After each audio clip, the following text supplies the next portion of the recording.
जी हाँ दोस्तों, अगर आपके पौधों में चींटियाँ लग रही हैं, मिली बग लग रहे हैं या किसी प्रकार के कोई कीड़े लग रहे हैं, कलियाँ पीली पड़ के झड़ रही हैं, पौधों में फ्लावरिंग अच्छी नहीं हो रही है, तो आज की वीडियो ज़रूर देखिएगा, क्योंकि आज की वीडियो में मैं आप लोगों के साथ पौधों में हींग का इस्तेमाल करना बताऊंगी कि कैसे आप पौधों में हींग का इस्तेमाल करके बहुत बेहतरीन रिजल्ट ले सकते हैं।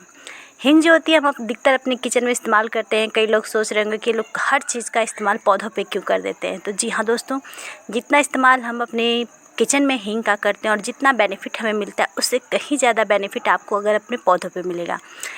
हींग बहुत थोड़ी सी मात्रा में, ये तो मैं आपको दिखा रही हूँ, ये 2-3 पौधों के लिए है, लेकिन इससे भी थोड़ी सी, बस एक चुटकी हींग अगर आप अपने पौधों में इस्तेमाल करते हैं लेकिन सही तरीके से, तो आपको बहुत बेहतरीन रिजल्ट मिलेगा। और यकीन माने कभी आपके पौधों में चींटियाँ नहीं लगेंगी।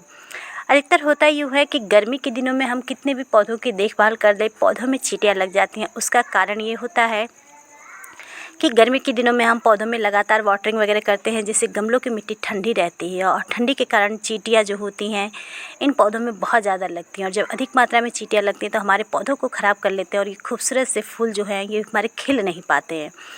तो ये समस्या अधिकतर गर्मी में ही ज़्यादातर देखने को मिलती है। तो अगर अभी से ही आप अपने पौधों में हींग का इस्तेमाल सही ढंग से करने लगेंगे तो यकीन मानिए दोस्तों, ये समस्या आपके पौधों में बिल्कुल नहीं आएगी और छोटे छोटे गमलों में आपको भी बहुत अच्छी खासी फ्लावरिंग मिलेगी। यहाँ पे बहुत सारे लोग ये भी कहते हैं कि प्लास्टिक के गमलों में पौधे अच्छे नहीं चलते हैं, तो यहाँ मैं 2 पौधे आप लोगों के साथ शेयर कर रही हूँ। दोनों में से एक सीमेंट के गमले में लगा हुआ है। जो पंचमुखी गुड़हल देख रहे हैं इसको मैंने सीमेंट के गमले में लगाया हुआ है। आप देख सकते हैं छोटे से गमले में छोटा सा पौधा और कितनी अच्छी खासी इसमें फ्लावरिंग हो रही है, कितनी भरपूर कलियाँ है और हर कली खिलने के लिए तैयार है। एक भी कली आपको पीली नहीं दिखाई देगी और न पौधे की पत्ती पे कोई इसका नुकसान आपको दिखेगा। तो हींग का इस्तेमाल थोड़ी सी मात्रा में करना है, लेकिन उसको एक अन्य चीज़ के साथ मिलाना है ताकि आपको डबल बेनिफिट मिले। और यहाँ दूसरा पौधा देखिए मेरा दोस्तों, इसको मैंने 10 इंच के प्लास्टिक के पॉट में लगा रखा है और प्लास्टिक के पॉट में भी पौधे में बहुत अच्छी खासी फ्लावरिंग है। पूरे पौधे की जितनी भी ब्रांचेस निकली है सारी खूबसूरत सी कलियों से, और कितने बड़े साइज़ के आप फूल देख रहे हैं। इसके लिए समय समय पे मैं अपने पौधों में कई सारे फर्टिलाइज़र, बहुत ही बेहतरीन होममेड फर्टिलाइज़र इस्तेमाल करती रहती हूँ और उनके वीडियो शेयर करती रहती हूँ। बस आज की वीडियो में भी एक नायाब सा फर्टिलाइज़र और उसके साथ हींग, दोनों चीज़ों को मिला के बहुत अच्छा आप लोगों के साथ एक एक्सपीरियंस शेयर करने जा रही हूँ, जिसका इस्तेमाल करके आप बहुत अच्छी खासी फ्लावरिंग लेते हैं। बहुत ज़्यादा बातें नहीं करूँगी, क्योंकि मैं जैसे ही बातें करना शुरू करती हूँ तो बहुत सारे लोगों का कमेंट आता है कि आप लेक्चर बहुत ज़्यादा देती हैं। तो आम बात, आप अपने पौधे की समय पे निराई गुड़ाई करिए, पौधे को पर्याप्त मात्रा में धूप में रखिए। इन सब चीज़ों के साथ इस हींग का इस्तेमाल मैं डायरेक्ट आपको बताती हूँ कि कैसे करना है। हींग जो होती है कई सारे पोषक तत्वों से भरपूर होती है। साथ ही साथ हम सभी ये जानते हैं कि हींग की जो गंध होती है, एक जो बहुत तीखी इसमें गंध होती है, इसी गंध के कारण जो इसमें चींटियाँ वगैरह होती हैं वो सब ख़त्म हो जाती हैं जिस पौधे में हम इस्तेमाल करते हैं। और ये दूसरी चीज़ जो आप देख रहे होंगे, पहचाने गए होंगे, हमारे किचन में ही मौजूद हर घर में बहुत आसानी से मिल जाती है, ये है चाय पत्ती। यहाँ पे मैंने फ्रेश चाय पत्ती का प्रयोग किया है और आपसे भी कोशिश करें कि फ्रेश चाय पत्ती का ही प्रयोग करें। सिर्फ 1 चम्मच चाय पत्ती लगेगी, उससे ज़्यादा नहीं। और तीसरी जो सबसे महत्वपूर्ण चीज़ हमें चाहिए, यहाँ पे मैंने लिया है 1 लीटर पानी। जी हाँ दोस्तों, 1 लीटर पानी में आप सिर्फ 1 चम्मच, यहाँ पे मैंने देखिए 1 चम्मच से भी कम डाला था, आप कह सकते हैं कि 3/4 यानी चम्मच का 3 भाग मैंने चाय पत्ती डाली और थोड़ी सी चुटकी भर हींग। इन दोनों चीज़ों को हम पानी में मिलाएंगे। मिलाने के बाद इसको हम अच्छी तरह से घोलेंगे और घोलने के बाद रात भर के लिए इसको हम छोड़ देंगे।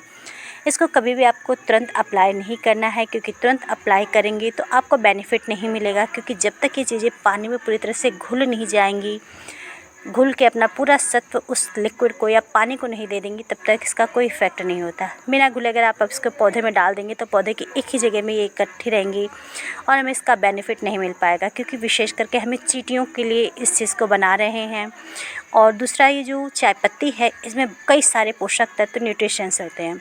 अब रात भर भिगोने के बाद ये वाला जो आप देख रहे होंगे, इसको मैंने रात भर भिगो के छोड़ दिया था और रात भर से भी ज़्यादा हो गया। अभी शाम का टाइम हो गया है, तो आप मान सकते हैं कि पूरी रात और लगभग आधे से ज़्यादा दिन बीत चुका है। और अब मैं वीडियो बना रही हूँ तो पूरी रात घिलने के बाद इस तरीके से आपको एक लिक्विड प्राप्त होगा, जिसको आपको अपने पौधों में अप्लाई करना है।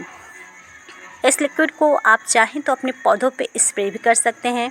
अगर आप अपने पौधों पे स्प्रे कर रहे हैं तो इसको छान लीजिएगा और इसको अधिकतर हम अपने जड़ में डाल रहे हैं, तो आपको इसको छानने की आवश्यकता नहीं होती, क्योंकि दोनों चीज़ें पानी में अच्छी तरह से घुल चुकी हैं। जो चाय पत्ती है वो बहुत जल्दी डिकम्पोज हो जाएगी और आपके पौधों को न्यूट्रिशन पोषक तत्वों से, खास करके नाइट्रोजन से भर देगी, जिससे आपके पौधों की जो हल्की फुल्की सी पत्तियाँ पीली हैं वो भी एकदम हरी भरी और स्वस्थ हो जाएंगी।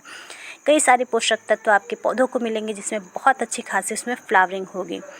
और इसको आप अपने पौधों की रिक्वायरमेंट के हिसाब से, जैसे 10 इंच का गमला है तो इस तरीके से एक एक गिलास मैंने डाल दिया। इसको मैं बहुत पतला भी नहीं कर रही हूँ, 1-1.5 लीटर पानी में मैंने इसको बनाया था और उसको मैं डायरेक्ट अप्लाई कर रही हूँ। इसको हमें बहुत अधिक पतला करने की आवश्यकता नहीं होती, इसका कोई नुकसान आपको नहीं होगा।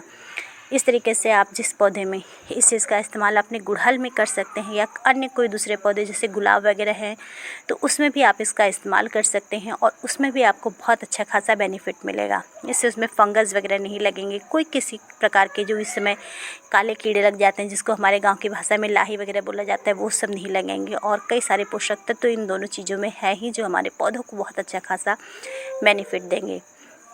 तो इस तरीके से आप लिक्विड फर्टिलाइज़र बनाइए और उसको अपने पौधों की जड़ों में अपने पौधे की रिक्वायरमेंट के हिसाब से, अगर आपका बड़ा गमला है तो आप इसकी ज़्यादा मात्रा अप्लाई करिए, अगर आपका छोटा गमला है तो 1 गिलास पर्याप्त होता है।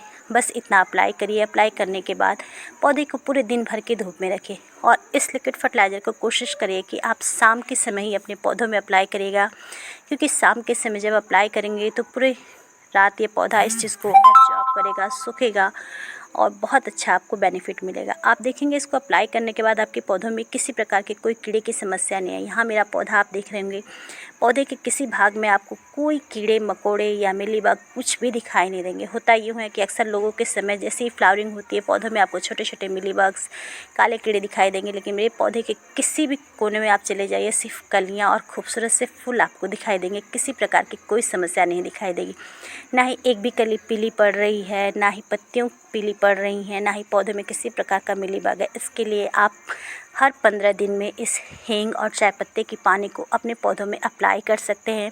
साथ ही साथ आप इसको स्प्रे बॉटल में छान कर स्प्रे भी कर सकते हैं। उससे स्प्रे करने से पौधों में जो हींग की गंध रहेगी उससे जो दूसरे किसी प्रकार के कीटाणु नहीं लगेंगे और पत्तियों की चमक तो बढ़ेगी ही बढ़ेगी।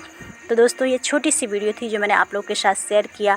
मुझे उम्मीद है इसमें मैंने बहुत ज़्यादा आप लोगों को लेक्चर नहीं दिया होगा और वीडियो आप लोगों को पसंद आई होगी, क्योंकि अधिकतर लोग मुझे सिर्फ यही कमेंट कर रहे हैं कि आप लेक्चर बहुत ज़्यादा देती हैं, बातें बहुत, काम की बातें कम बनाती हैं। तो आज की वीडियो में मैंने डायरेक्ट टू द पॉइंट आप लोगों के साथ शेयर किया। और ये मेरे कुछ और हॉलीहोक्स के पौधे जो कि खूबसूरत से खिलने लग गए हैं और बाकी पौधे तो मेरे खिल ही रहे हैं। और ये मेरा खूबसूरत सा गुड़हल का पौधा, हाइब्रिड पिंक कलर का गुड़हल है, बहुत बड़े साइज़ का और बहुत ही खूबसूरत इसमें फूल आ रहे हैं। हर रोज़ इसमें कम से कम छोटे से पॉट में 6-7 फूल आते हैं, जिसको पूजा के लिए तोड़ भी लिए जाते हैं। और कुछ फूल जो बचे हुए हैं उसकी वीडियो मैं आप लोगों के साथ शेयर कर रही हूँ, क्योंकि अधिकतर मेरे पास टाइम नहीं रहता है कि मैं आप लोगों के साथ सुबह वीडियो शेयर कर पाऊँ। तो जब भी वीडियो शेयर करती हूँ शाम के टाइम वीडियो शूट करती हूँ और आप लोगों के साथ शेयर करती हूँ।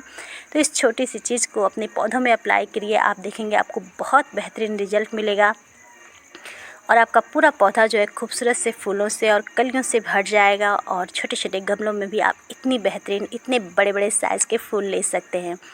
जी हाँ दोस्तों, अधिकतर लोगों को ये लगता है कि गमले में हम गुड़हल के फूल नहीं लगा सकते हैं और छोटे छोटे गमलों में गुड़हल के पौधों में फ्लावरिंग नहीं होती है।